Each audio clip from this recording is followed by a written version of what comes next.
Hello, welcome back on House News with me, Dadi Ramadan. And this episode will present you the latest information coming from the House of Representatives of Indonesia. And now, let's see the headlines for today.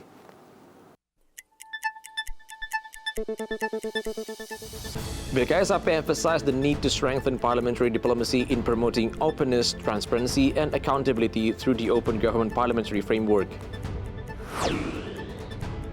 BKSAP states transparency which strengthens a country must be managed carefully, especially in Indonesia's diverse and vast regions to prevent misunderstandings and misinformation.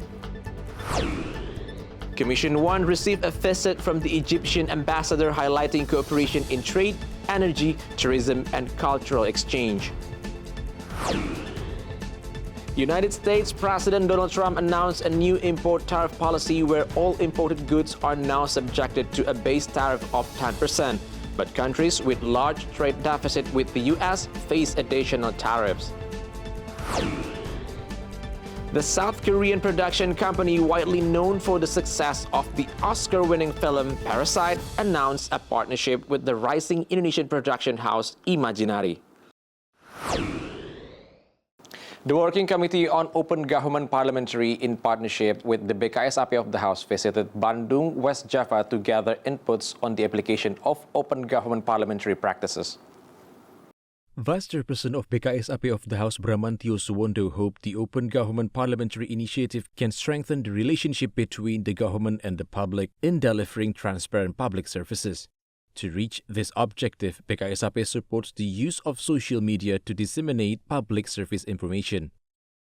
Ya, tadi sebagai salah satu langkah yang dilakukan oleh Provinsi Jabar adalah melakukan pembelajaran literasi digital. Which is ini sangat-sangat saya dukung adalah selain kita juga memperkuat secara aksesibilitas masyarakat terhadap digital, yaitu dengan internet dan segala macam, tapi juga secara kekuatan pemahaman pelaksanaan penggunaan digital ini juga ditingkatkan. Jadi kemampuan SDM sumber daya manusia dalam menggunakan digital ini juga kita tingkatkan. Bukan hanya untuk mereka masuk ke dalam dunia pekerjaan saja, tapi juga menggunakan sosial media ini untuk hal yang bermanfaat dan positif. Dalam artian adalah membangun, mensupport jalannya suatu pemerintahan, pelayanan masyarakat yang baik. Jadi menjadi ruang yang sangat membantu untuk pelaksanaan dari transparansi, juga pelaksanaan dari pelayanan masyarakat itu tersebut. West Java Province has been chosen as a member of the 2024 Open Government Parliamentary Local after a competitive global selection process. It is one of 55 new members worldwide.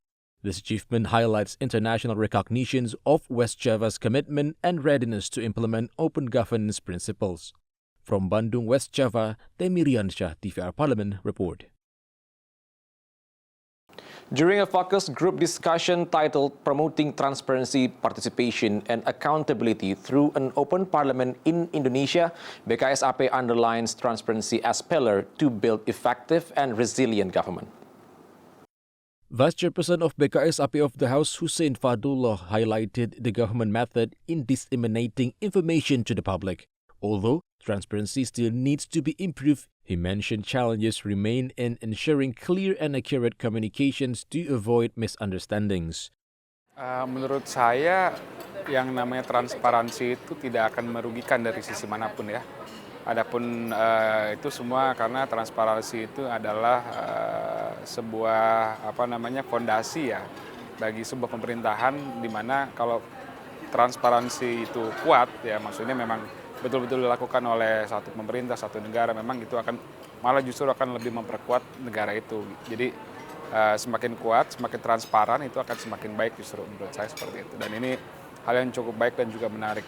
Sejujurnya ini mungkin ada banyak isu yang sedang berkembang, tapi ini kita lihat kan mengenai masalah transparansi tadi salah satu basic foundation-nya adalah informasi ya. Selama ini memang informasi ini sudah cukup banyak yang kita berikan kepada masyarakat. Namun mungkin medianya ini belum bisa sampai dikarenakan Indonesia ini negara yang cukup luas dan juga masyarakatnya beragam. Through this discussion, Hussein hoped concrete steps can be taken to improve transparency and public participation in the governance process, leading to strengthening public trust in Parliament and the government. From Banten, Anggun Oktarini, TVR Parlemen, report. Commission 1 encourages cooperation between Indonesia and Egypt in various strategic sectors. This cooperation is expected to bring the two countries closer and enhance their bilateral partnership. Chairperson of Commission 1 of the House, Utut Adianto, mentioned Indonesia currently has a trade surplus with Egypt totaling $1.6 billion. He also emphasized there is still potential to expand this trade. Meanwhile, in education, the Grand Imam of Al-Azhar Mosque provides 210 scholarships for Indonesian students at Al-Azhar University to study Islamic religion and other general studies.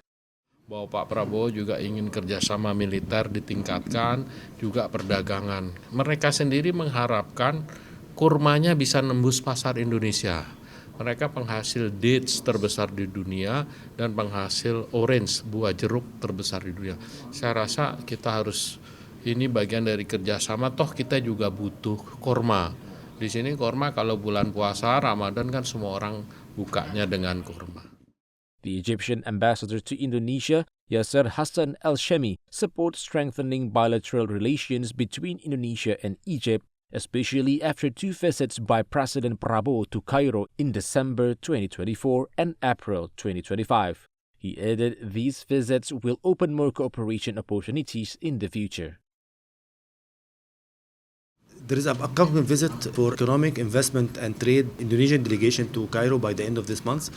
This delegation is upon the instructions from President Prabowo, and we are working very hard to help and facilitate successful outcome of this visit in Cairo, inshallah. Ferdian and Ridwan, TVR Parlemen, report. We still have more interesting stories right after the break, so stay tuned on House News.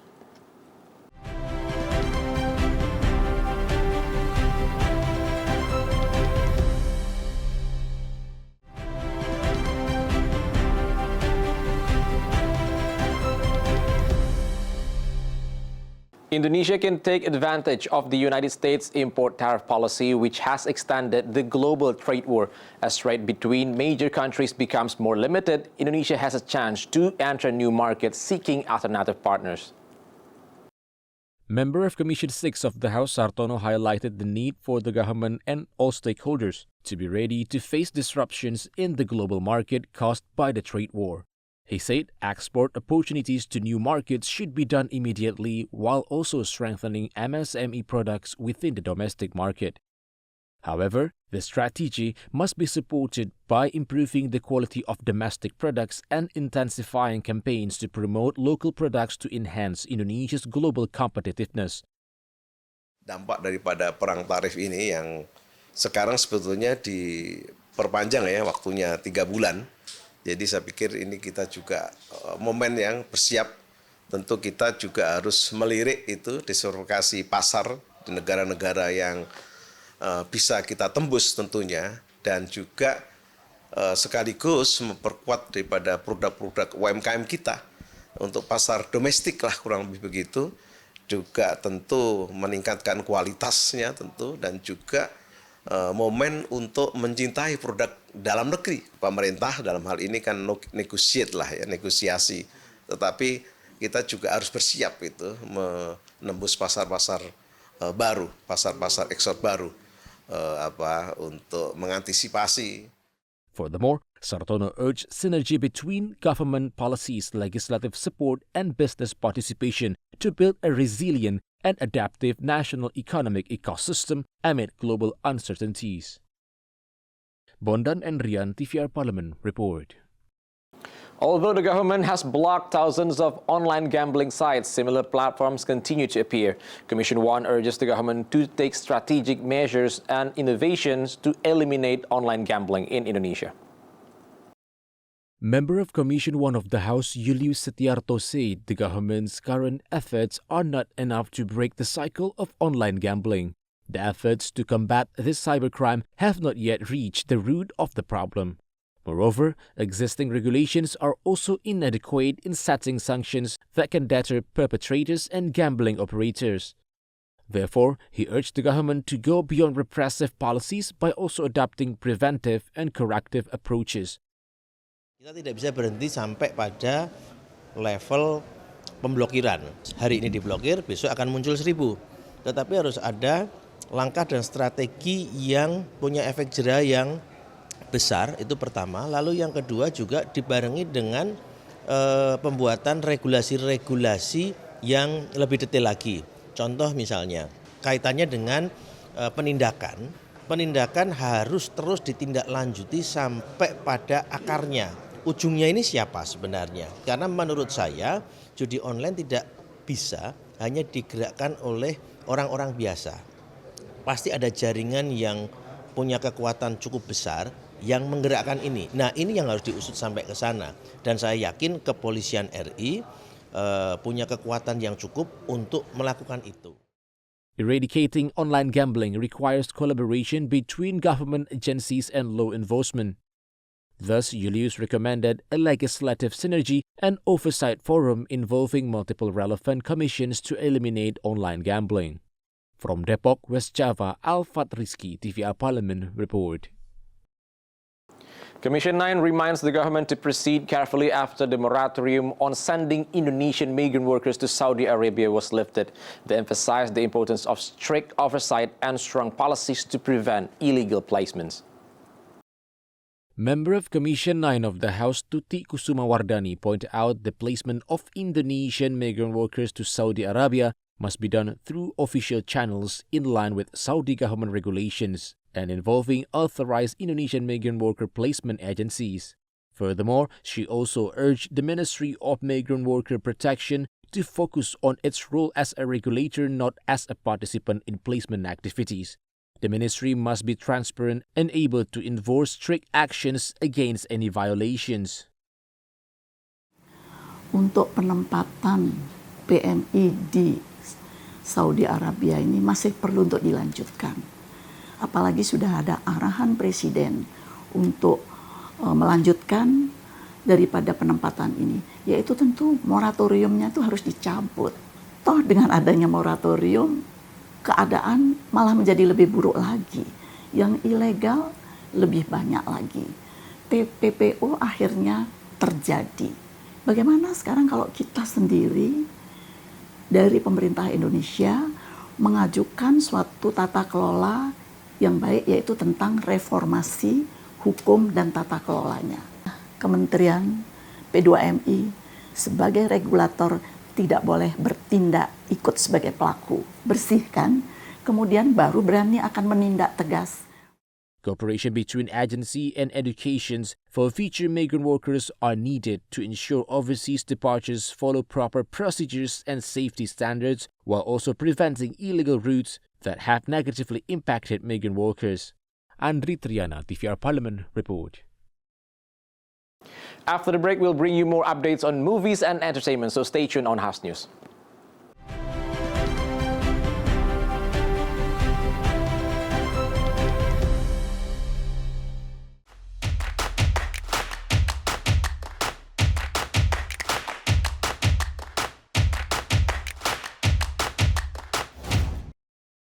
Indonesia's second highest grossing film Agak Lain is set to be remade in South Korea. The Korean production company has signed a deal with the producers of Agak Lain to adapt the film for Korean audiences. After its huge success in Indonesia, attracting over 9 million viewers in 2024, the comedy film Agak Lain is back in the spotlight. This time, it has caught the attention of South Korea's famous production company, Barunson E&A, the studio behind the Oscar-winning film Parasite.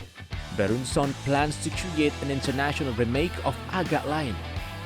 As part of this collaboration, Barunson secured the rights to remake 3 imaginary films, Agak Lain, its upcoming sequel, and Tinggal Meninggal. The success of Agak Lain shows that Indonesian films have strong potential to grow beyond local markets. With a unique and entertaining take on everyday life, the film connects with audiences on many levels. The remake raises high expectations because Barunson's reputation for producing world-class films. This international adaptation is an opportunity to introduce Indonesian culture and storytelling to the world. Fans of Agak Lain can look forward to seeing how the Korean version adapts the humor and local charm of the original while reaching new audiences across the globe. Talented young Indonesian singer Putri Aryani is set to shine on the international stage. She has been announced as one of the performers at the prestigious Formula One Singapore scheduled for October.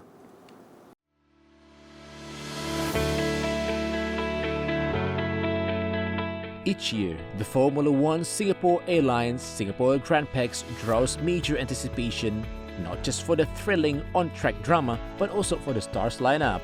Taking place from October 3rd to 5th, 2025, the annual event continues to bring world-class performance to Singapore alongside the race weekend. Indonesian musician Putri Aryani is confirmed to perform on the International Racing Championship stage F1 Singapore Grand Prix 2025. Putri will join an impressive list of international stars featuring popular artists like Elton John, G-Dragon, Foo Fighters, and Alan Walker. Putri will perform with these big names in various zones across the circuit, including main stages such as Padang Stage and Wolf Stage. To celebrate the Singapore F1 2025, the organizers have prepared several types of stages. There is a main stage for main stars, as well as general stage acts for additional stars. This division of stages allows the audience to choose their idol's performance. Public support for Putri Aryani has also flooded the singer's latest post. Moreover, the singer often achieves impressive milestones by performing on international stages.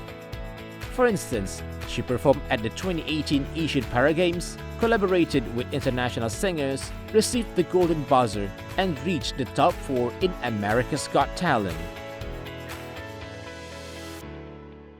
Indonesian directors are getting more attention worldwide. Over the past few years, several Indonesian filmmakers have taken the lead on big movie projects and even worked with some of the world's most famous stars. The global film industry is opening more doors for Indonesian filmmakers to show their skills on the international stage. In recent years, several directors from Indonesia have successfully entered Hollywood and worked on big movies starring world-famous actors. Timo Cahyanto, an Indonesian director known for his action-packed films, continues to expand his international career with his latest project, Nobody 2. This marks his first collaboration with Universal Pictures and his official entry into a major Hollywood production. Timo has previously directed several successful Indonesian films, including Headshot, which was featured at the Toronto International Film Festivals and Le Tourangeau Festival in Paris. He also known for Rumah Dara, showcasing his signature style of intense action and dark plot twist. Another Indonesian filmmaker who is gaining attention in Hollywood is Joko Anwar. He is currently working on a new movie called Friction, which is a mix of science fiction and horror. The film is based on a short story by Charles Beaumont and tells the story of a young boy who meets a strange and mysterious creature on a beach. Joko Anwar, known for his work on the Indonesian film Pengepungan di Bukit Duri, is teaming up with a major Hollywood studio called Village Roadshow. Many people are excited to see how Joko will bring his usual spooky and thrilling style to this new Hollywood project. Molly Surya, an Indonesian female director, made history as the first Indonesian to work directly on a Hollywood film with trigger warning. The movie stars Jessica Alba and was released on Netflix in 2024. Molly worked together with producer who is known for famous movies like John Wick, Sicario, and Wind River. Trigger Warning is an action thriller that attracts viewers from around the world. The film became very popular and even reached #1 in the top movie list in the United States. And that's the House News for today. Thank you for watching, and I'll see you in the next episode of House News only on TVR Parlemen. Bye-bye.